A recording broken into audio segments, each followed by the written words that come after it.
First ever factory outlet, Chandanagar, Mukunda Jewelers, opening soon. No making charges.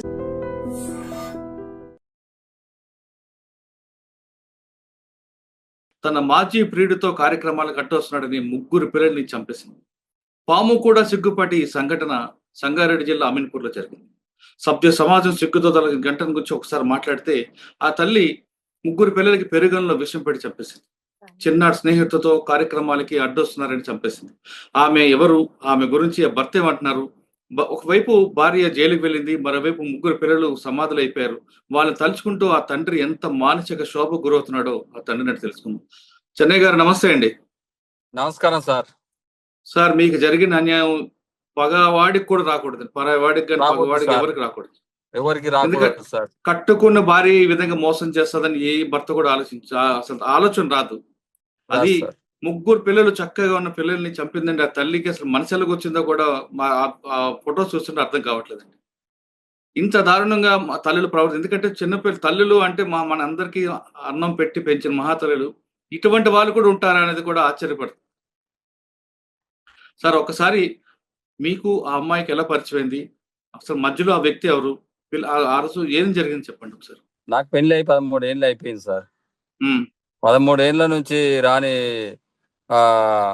ఆడు శివకుమార్ అనేటోడు get together party పెట్టుకున్న పార్టీలో పోయింది మా భార్య. 10th క్లాస్ బ్యాచ్ అంట, నాకు తెలియదు సార్. ఆ 10th క్లాస్ బ్యాచ్ అని పోయి గెట్ టుగెదర్కి పోయి వచ్చిన తర్వాత మా భార్య పిల్లలను కొడుతుండేది సార్. బాగా కొడుతుంటే ఒక్కోసారి 2 సార్లు మందు ఇచ్చాను. తర్వాత పిల్లలకి ఇంత చేస్తుందని నేను అనుకోలేదు సార్, కళలో కూడా. ఎందుకంటే పిల్లలు ఎందుకు కొట్టడం? ఏ స్కూల్కి వెళ్తుందని అనుకున్నా సార్. ప్రైమరీ స్కూల్లో టీచర్ గా పనిచేసేది. పిల్లలతో ఏగలేక వచ్చి ఇంటికి వచ్చి పిల్లలను కొడుతున్నా అనుకున్నా, గానీ ఆమె కోపం ఏంటి మీద చూపించేది, మా పిల్లల మీద చూపించింది. అంటే ఎప్పుడైనా చెప్పిందా శివకుమార్ గురించి మీతో? చెప్పలేదు సార్, నాకు చెప్పలేదు. అంటే మరి మీకు అనుమానం ఎందుకు వచ్చింది?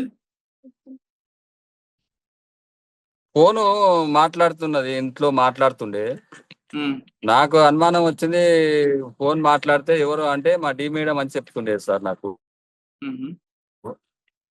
ఆ స్కూల్ టీచరు పేరెంట్స్ వాళ్ళు మాట్లాడతారు కదా, వాళ్ళే అని అనుకున్నా నేను. ఇది ఇంట్లో మోసం చేస్తుందని నేను అనుకోలేదు సార్, కలలో కూడా అనుకోలేదు నేను.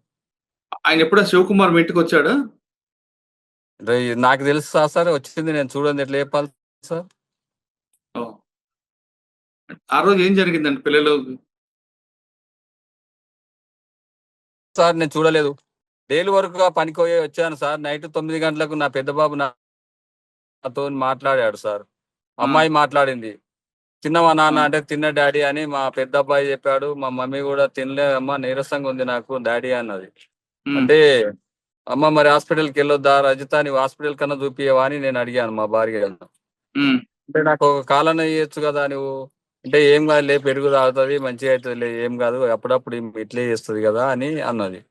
సరే రేపు చందనార్ వెళ్ళి హాస్పిటల్ చూపి విష్ణువర్ధన్ దగ్గర అని చెప్పి మా భార్యతో చెప్పాను. నేను బయటికి వెళ్ళాను. అంటే ఓ ట్యాంకర్ చందనార్ ట్యాంకర్ ఆర్డర్ ఉన్నది. ఆ ట్యాంకర్ ఆర్డర్ వేయడానికి చందనగర్ వెళ్ళాను. చందనగర్ వెళ్ళినా ఆ ట్యాంకర్ కాల్ చేసి వచ్చిన తర్వాత మా భార్య 11:22 నిమిషాలు అయింది సార్ నేను ఇంటికి వచ్చే వరకు. ఆ 11:22 నిమిషాలకు డోర్ కొట్టే మా భార్య డోర్ తీసేది. నేను ఇంట్లోకి వెళ్ళాను, పండుకున్నాం సార్, నిద్రలోకి వెళ్ళాను నేను కూడా. మా భార్య పండుకుంటున్నా అన్నది. సరేలే నువ్వు పండుకో, నేను పండుకుంటా అని పండుకున్నాం సార్. ఆ తర్వాత 2:30 ప్రాంతానికి, ఒక 2:30 ప్రాంతంలో మా భార్య గొంతుబాయ అని అటు ఇటు కాలు కొట్టుకుంది సార్. కాళ్ళు జరపడము, చేతులు అక్కడ వేయడం ఇక్కడ వేయడం చేసే వరకు నాకు భయమైంది సార్. భయమయ్యి అమ్మాయిని తీసుకెళ్దామని పక్కింటిలోనూ వాళ్ళని ఇక్కడ పిలిచాను సార్. పక్కన వాళ్ళను గేట్లు కొట్టి వాళ్ళను పిలిచే వరకు వాళ్ళు జర కొద్దిగా లేట్ అయింది సార్ లేచే వరకు. ఆ టైం 2:30 అయి ఉంటుంది సార్. ఆ టైం వరకు వాళ్ళకు చూస్తే మా అమ్మాయి ఇట్లా చేస్తుందని ఆ అబ్బాయి ఇంట్లోకి వెళ్ళి బయటికి వెళ్తే మా అబ్బాయిని లేపనీకి పోయాను సార్. మా అబ్బాయి లేపనీకి పోతే మా పెద్ద అబ్బాయి లేస్తలేడు అని పోయి లేపితే మా పెద్ద అబ్బాయి చనిపోయి ఉన్నాడు సార్. చనిపోయి ఉన్నాడు. ఆ చిన్న అబ్బాయిని పట్టుకొని చూస్తాను సార్. చిన్న అబ్బాయి కూడా చనిపోయే ఉన్నాడు సార్. నా అయ్యో! దగ్గర మా ఇద్దరి మధ్యలో వండుకున్న మధుప్రియ కూడా చనిపోయి ఉన్నది సార్. ఏమి హ్మ్. తోయక దిక్కు తెలవక పక్కింటోళ్ళ నాళ్ళ నీళ్ళ నరిసి తీసుకొని ఆ అమ్మాయిని ఈమె సాగు బతుకులో ఉన్నదని ఈ అమ్మాయిని బ్రతికియండి అని చెప్పాను సార్. హ్మ్. వాళ్ళు ఏదో ప్రైజం తీసుకుర్రు, ఏం తీసుకున్నారో నాకు తెలియదు కదా సార్. వీళ్ళు అవును. ముగ్గురు చనిపోయారంటే ఈమె కూడా చనిపోతే ఎక్కడ నా మీకు నేరం వస్తుందో అని నేను ఈమెను బ్రతికియండి కాలు మొక్కి తేలు మొక్కి అంటే వాళ్ళు పక్కన వాళ్ళు వచ్చి కాలు వేసుకుపోయారు సార్. హ్మ్. హాస్పిటల్కి వెళ్ళాము, ప్రైవేట్ హాస్పిటల్కి వెళ్ళాము. ఆ ప్రైవేట్ హాస్పిటల్లో చేసినాం. ట్రీట్మెంట్ జరిగిన 15 నిమిషాల్లో ఆమె రోలోకి వచ్చి మాట్లాడింది సార్ నాకు. హ్మ్. ఆ 15 నిమిషాల్లో మాట్లాడితే ఏం తిన్నావు రజిత అని పెరుగన్నమే తిన్నా, పిల్లలు ఎట్లుండ్రు అని అడుగుతుంది సార్ నా భార్య. హ్మ్. పిల్లలు పిల్లలు ఏంటో సార్, పిల్లలు అప్పటికే ఎప్పుడూ చనిపోయారు. హ్మ్. ఇంక నేనేం చెప్పలే, మా పండుకున్నారని చెప్పాను సార్ నా భార్యకు కూడా. అయ్యో! ఆ! ఆ ఆమెకెప్పుడు అప్పుడు తెలిసింది? డాక్టర్ గారు ఏమన్నారంటే ఆమెకి హ్మ్. ఏ విషయం చెప్పకుండి, ఆమె మళ్ళీ లేకపోతే మందు ప్రయోజనం తీసుకున్నట్టుంది, కోమాలోకి వెళ్ళిపోవచ్చు, నువ్వు ఏ హ్మ్. విషయం చెప్పకనే అని డాక్టర్ గారు చెప్పారు. నేనేం విషయం చెప్పలేదు సార్. ఎట్లుంది హ్మ్. పానం ఎట్లుంది అని అడిగిన, అంతవరకే అడిగి నాకు హ్మ్. మంచిగా అయింది, పిల్లలు ఎట్లుండ్రో అని అడిగింది. హ్మ్. అడిగితే పిల్లలు పండుకున్నారు, లేవలేదు అని నేను చెప్పాను సార్. హ్మ్. అది ఎప్పుడు సార్. చెప్పారు ఆమెకి చనిపోయిందని? ఆ చనిపోయిందని పోలీసు వాళ్ళు వచ్చి చెప్పారు సార్ వాళ్ళకు, నా భార్యకు. ఏమన్నది ఆమె ఇప్పుడు? నేను చెప్పలేదు సార్. నా నన్ను అప్పటికి నన్ను పోలీసు వాళ్ళు తీసుకెళ్లారు సార్. అప్పుడు పిల్లలకు ఇష్టమిచ్చిన తండ్రి అని నన్ను తీసుకొని పోయి పోలీసు వాళ్ళు తీసుకెళ్లారు. హ్మ్. ఆ తర్వాత ఆమె దగ్గరికి పోయి ఎవరు చెప్పిర్రు, ఏం చేసిర్రు తెలియదు సార్. నాకు సాయంత్రం 4:30, 5కి వదిలేశారు. ఆ! నన్ను అడిగారు, అడిగితే నేను చెప్పాను సమాధానాలు. సార్ ఇది పరిస్థితి ఇది అని చెప్పాను సార్లకు. ఆ ఆ! సారు అప్పుడు తీసుకొని అక్కడ ఎవరున్నారు ఏందని ఫోన్ డాటా తీసుకొని నాకు చేశారు సార్. హ్మ్. సారు మీ పిల్లలను పెట్టుకోపో బాబు అని తోలిచ్చేసి తర్వాత మీరు భార్యతో మాట్లాడారా?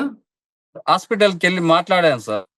ఆ! మాట్లాడితే రజిత ఎంత పని చేసినావు, పిల్లలను ఏం పాపం చేసినావు, నేనేం పాపం చేసినా, రజిత పిల్లలను ఎందుకు చంపినావు, నన్ను చంపేది ఉండే కదా అంటే ఒక్క మాట మాట్లాడదు సార్. కంట్లకెళ్ళి నీళ్ళు వెళ్ళలేదు సార్. నా బాధ దిగమింగుకొని నేను బయటికి వచ్చేసాను సార్. నేను ఆడికి సార్ చివరి చూపు సార్ బయటికి పంపియండి అని ఆ ఎస్ఐ గారికి చెప్పాను సార్. ఎస్ఐ మేడం ఉంటే ఆ మేడానికి చెప్పాను, మేడం మీరు చివరి చూపు మేడం ఒక్కసారి చూడనియండి సార్ మా భార్యనని అంటే, లేదు వద్దు అని పంపించేయలేదు సార్ నా భార్యను. అంటే చనిపోయిన పిల్లల్ని కూడా చూడలేదా ఆమె? చూడలేదు సార్ చనిపోయిన పిల్లలు. ఆమె చనిపోయింది చూడలేదు సార్. ఆమెనే చంపిందా, ఎవరు చంపింది నాకు తెలియదు సార్. మరి అది అసలు విషయం ఎట్లా హ్మ్. చంపింది కూడా నాకు తెలియదు సార్. మరి అది పోలీసులు ఏం చెప్పారు మీకు? పోలీసు వాళ్ళు ప్రెస్ మీట్ లో చెప్పారు సార్. అది తుపాలతోని చుట్టి చంపిందని చెప్తున్నారు సార్. మరి ఇప్పుడు అప్పుడు ఫస్ట్ హ్మ్. లోనేమో మందు అన్నారు సార్. మందు కాదు, తుపాలతోని చుట్టి చంపిందని చెప్తున్నారు. కానీ ఆమెలో అసలు ఏమాత్రం బాధ అని కనిపించట్లేదా?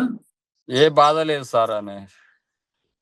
సరే ఒకవైపు చిన్న క చిన్న కుటుంబంలో మీరు ముగ్గురు పిల్లలతో చక్కగున్న మీకు ముగ్గురు అవును పిల్లలు సార్. కోల్పోయారు. భార్య జైలుకెళ్ళింది. ఇప్పుడు మీ పరిస్థితి అవును ఎలాగుందండి? సార్.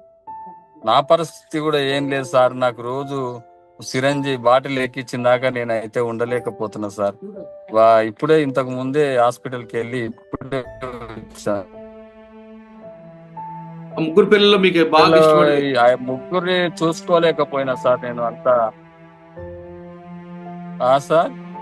ముగ్గురు పిల్లల్లో మీకు బాగా ఇష్టపడ్డది ఎవరు? ముగ్గురు పిల్లలు ఎవరు మీకు బాగా ఇష్టం?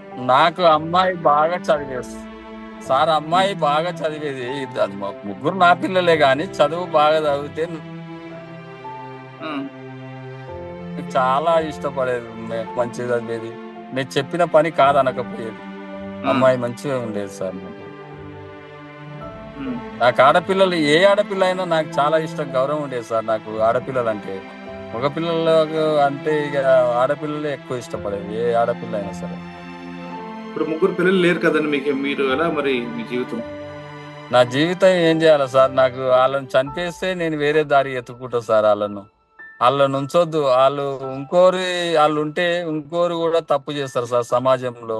వాళ్ళని ఉండకుండా చేసిర్రు అనుకో, నేను వేరే దారి ఎత్తుకుంటా నేను. అప్పుడు నా పరిస్థితి నాకు చేసే నా ఓపిక ఉన్నన్ని రోజులు పని చేసుకుంటాను సార్. మరి ఇక ఏం చేస్తాం సార్, పరిస్థితి ఇట్లా అయిపోయింది. సంఘటన జరిగింది చాలా రోజులైందండి. పిల్లలు గుర్తు వచ్చినప్పుడు ఏమనిపిస్తుంటారు? ఏమనిపిస్తుంది సార్, ఇప్పటి వరకు కంటికి నిద్ర లేదు సార్. అసలు హాస్పిటల్కి పోయి వస్తున్నా, ఇక నిద్ర ఇట్లా పడతలేదు. పండుకున్నప్పుడు డాడీ అన్న కొడుతుండని అమ్మాయి వచ్చి చెప్పినట్టు, నాన్న అన్న కొడుతుండని గౌతమ్ డాడీ అని నా పెద్ద కొడుకు చెప్పినట్టు కళ అనిపిస్తుంటుంది సార్. అప్పుడు అయ్యో! అలా అట్లనే వస్తుంటది. ఏం చేస్తాం ఉమ్. సార్, ఇక వాళ్ళని పోగొట్టుకున్నా. నేను ఏ జన్మల పాపం చేసిందో నాకు పిల్లలు దక్కకుండా పోయారు సార్.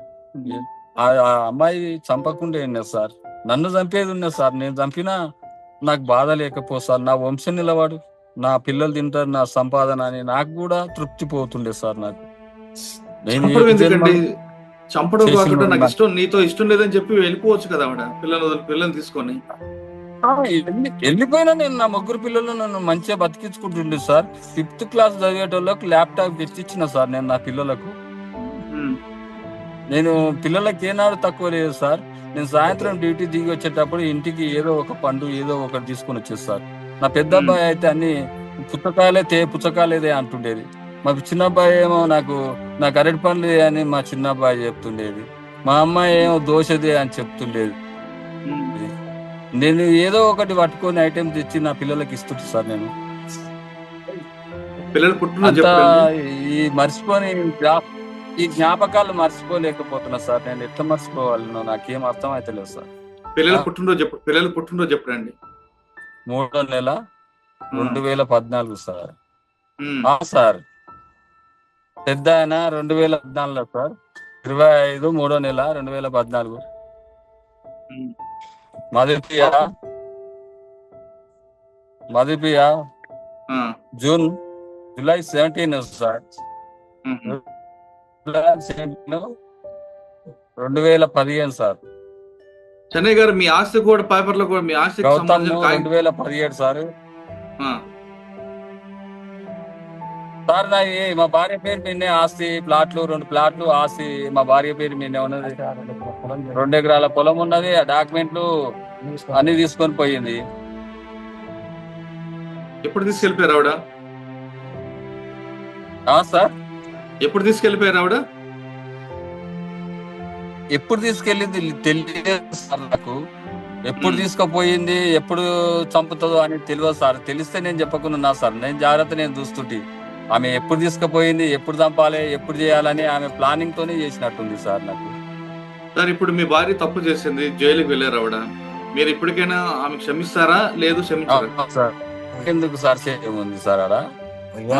ఎవరు తప్పు చెయ్యదు, వాళ్ళని చూసి ఇంకోటి తప్పు చేయకూడదు సార్. ఒక కుటుంబం ఖరాబ్. నా పచ్చడి కుటుంబంలో ఆ శివకుమార్ గారు వచ్చి నిప్పులు పెట్టినప్పుడు వాళ్ళని ఉంచొద్దు సార్. వాళ్ళని ఉంచితే ఇప్పుడు వీళ్ళని క్షమించి వదిలేస్తే ఇంకొకరు కూడా తప్పు చేస్తారు సార్. అది బాగుండదు సార్. నాకు నేను తప్పు చేయించిన అయితే సార్ నాకు వద్దు, అది చంపేయాలి. కాదు, ఆవిడ తప్పు అయినా క్షమించారు, మీ దగ్గరకు వచ్చారనుకోండి, తన తప్పు తెలుసుకొని. అవును సార్. ఆమె తప్పు తెలుసుకొని మీ దగ్గరకు వస్తే మీరు ఒప్పుకుంటారా? ఒప్పుకోను సార్. ఎట్లా ఒప్పుకుంటా సార్? నేను ఎట్లా ఒప్పుకుంటా సార్? నా ప్రాణమన్నా తీసుకుంటా కానీ నేను ఒప్పుకోను సార్. నాకు అవసరం లేదు సార్. ఫైనల్ గా ఏం చేస్తున్నారు? రోజు పొద్దున్నే చేంజ్ సార్. చేస్తున్నారు. నువ్వు వెళ్ళిపోయి సార్ ఏం చేస్తున్నావు సార్? ఇప్పుడైతే ఏం లేదు, రోజు హాస్పిటల్ పోయి వచ్చి పండుకుంటున్నా అంతే. ఏముంది, ఇంత తింటా కొద్దిగా. ఇవ్వండి సార్, చూడండి సార్. నాకు ఇప్పుడే వచ్చిన. పిల్లలు గుర్తుకొచ్చినప్పుడు ఏం చేస్తున్నారండి? హాస్పిటల్కి వెళ్ళి వచ్చిన. చెన్నై గారు, పిల్లలు గుర్తుకొచ్చినప్పుడు ఏం చేస్తుంటారు? ఏం చేస్తున్నాం సార్? 10 మంది ఉన్న దగ్గరికి వెళ్ళి 10 మంది దగ్గర ఉన్నప్పుడు ఆడ పోయి కూర్చుంటున్నా సార్. వాళ్ళ దగ్గర లేదు, ఎవరు లేకపోతే ఇంట్లో వండుకొని ఏడుస్తున్నా సార్. నా బాధ ఎవరికి చెప్పుకోవాలి సార్? నా మీలాంటి బాధ ఎవరు రాకూడదు సార్. నీ శత్రువు అయినా రాకూడదు. నాలాంటి బాధ ఎవరికి రాకూడదు భూమి మీద ఉన్న వాళ్ళకు. నా కష్టం ఇంకోనికి రాకుండా చూడండి సార్, ప్రయత్నం చేయండి సార్. సార్, ఫైనల్ గా మీ డిమాండ్ ఏంటండి? అలా ఉంచొద్దు సార్. అలా నుంచితే ఇంకో ఫ్యూచర్ ఇంకోటి తప్పు చేస్తారు సార్. తప్పు చేయొద్దంటే అలా ఉంచొద్దు. అటు పచ్చని సంసారంలో నిప్పు పెట్టి ఆ శివకుమార్ అనేటోడు వచ్చి నా ముగ్గురు పిల్లలను చంపేసే స్థాయికి తీసుకెళ్ళాడంటే అట్లోటలు ఉంటే ఎంత, లేకుంటే ఎంత సార్? పచ్చని చంపేయాలి సార్, కాపురాలు ఉండొద్దు. తన పచ్చని కాపురంలో నిప్పుల పోసిన శివకుమార్ లాంటి వ్యక్తి పట్ల చాలా కఠినంగా వ్యవహరించాలంటున్నారు చెన్నై గారు. ముగ్గురు పిల్లలతో చక్కగా ఉన్న నా కుటుంబంలో అవును సార్. అతను రావడం బట్టే ఇటువంటి ప్రమాదం వచ్చింది. ఇప్పటికైనా సరే తన భార్యను మాత్రం ఏ మాత్రం క్షమించినట్టు చెన్నై చెప్తున్నారు. ఇటువంటి కష్టం ఎవ్వరికీ రాకూడదు. సాధారణంగా తల్లి దగ్గర ఉన్నామంటే చాలా సేఫ్ గా ఉన్నాం, భద్రతగా ఉన్నాం అనుకుంటాం కానీ ఇటువంటి తల్లులు కూడా ఉంటారా అనేది ఈ లోకంలో మనం రచిత లాంటి వాళ్ళు చూస్తే కనిపిస్తుంది. ప్రతి తల్లి కూడా తన కడుపును కట్టుకొని పిల్లలకి అన్నం పెట్టే ఈ అటువంటి మహాతల్లున్న ఈ లోకంలో పాము కూడా సిగ్గుపడే విధంగా ప్రవర్తించే రజిత లాంటి వాళ్ళు ఉన్నారని కూడా మనకు అర్థమవుతుంది. ఇది చెన్నై గారితో వ్యక్తులు తింటారు. వచ్చే వారం మరో విషయంలో మళ్ళీ కలుద్దాం. నమస్తే అండి. చెన్నై గారు, మీ ఆరోగ్యం జాగ్రత్త. చెప్పలే, మా పండుకున్నారని చెప్పాను సార్ నా భార్యకు కూడా. అయ్యో! ఆ ఆమెకు ఎప్పుడు అప్పుడు తెలిసింది? డాక్టర్ గారు ఏమన్నారంటే, ఆమెకి ఏ విషయం చెప్పకుండి, ఆమె మళ్ళీ లేకపోతే మందు ప్రయోజనం తీసుకున్నట్టుంది, కోమాలోకి వెళ్ళిపోవచ్చు, నువ్వు ఏ విషయం చెప్పకనే అని డాక్టర్ గారు చెప్పారు. నేను ఏం విషయం చెప్పలేదు సార్. ఎట్లుంది పానం, ఎట్లుంది అని అడిగిన, అంతవరకే అడిగి నాకు మంచిగా అయింది, పిల్లలు ఎట్లుందో అని అడిగింది. అడిగితే పిల్లలు పండుకున్నారు, లేవలేదు అని నేను చెప్పాను సార్. ఎప్పుడు చెప్పారు అమ్మకి చనిపోయిందని? చనిపోయిందని పోలీసు వాళ్ళు వచ్చి చెప్పారు సార్ వాళ్ళకు, నా భార్యకు. ఏమన్నది అమ్మ ఇప్పుడు? నేను చెప్పలేదు సార్. నన్ను అప్పటికి పోలీసు వాళ్ళు తీసుకెళ్లారు సార్. అప్పుడు పిల్లలకు ఇష్టం ఇచ్చిన తండ్రి అని నన్ను పోలీసు తీసుకెళ్లారు. ఆ తర్వాత ఆమె దగ్గరికి పోయి ఎవరు చెప్పారు, ఏం చేసిరు తెలియదు సార్. నాకు సాయంత్రం 4:30, 5కి వదిలేశారు. నన్ను అడిగారు, అడిగితే నేను చెప్పాను సమాధానాలు. సార్ ఇది పరిస్థితి ఇది అని చెప్పాను సార్. ఆ సార్ అప్పుడు తీసుకొని అక్కడ ఎవరున్నారు ఏందని ఫోన్ డాటా తీసుకొని నాకు చేశారు సార్. సారు, మీ పిల్లలను పెట్టుకోపో బాబు అని తోలిచ్చేసి. తర్వాత మీరు భార్యతో మాట్లాడారా? హాస్పిటల్కి వెళ్ళి మాట్లాడాను సార్. మాట్లాడితే, రజిత ఎంత పని చేసినావు, పిల్లలను ఏం పాపం చేసినావు, నేనేం పాపం చేసినా, రజిత పిల్లలను ఎందుకు చంపినావు, నన్ను చంపేది ఉండే కదా అంటే ఒక్క మాట మాట్లాడదు సార్. కంట్లోకి వెళ్ళి నీళ్ళు వెళ్ళలేదు సార్. నా బాధ దిగమింగుకొని నేను బయటికి వచ్చేసాను సార్. నేను ఆడికి, సార్ చివరి చూపు సార్ బయటికి పంపియండి అని ఆ ఎస్ఐ గారికి చెప్పాను సార్. ఎస్ఐ మేడం ఉంటే ఆ మేడానికి చెప్పాను, మేడం మీరు చివరి చూపు మేడం ఒక్కసారి చూడనియండి సార్ మా భార్యను అంటే, లేదు వద్దు అని పంపించేయలేదు సార్ నా భార్యను. అంటే చనిపోయిన పిల్లలను కూడా చూడలేదు ఆమె? చూడలేదు సార్ చనిపోయిన పిల్లలు. ఆమె చనిపోయింది చూడలేదు సార్. ఆమెనే చంపిందా, ఎవరు చంపింది నాకు తెలియదు సార్. మరి అది అసలు విషయం, ఎట్లా చంపింది కూడా నాకు తెలియదు సార్. మరి అది పోలీసులు ఏం చెప్పారు మీకు? పోలీసు వాళ్ళు ప్రెస్ మీట్ లో చెప్పారు సార్. అది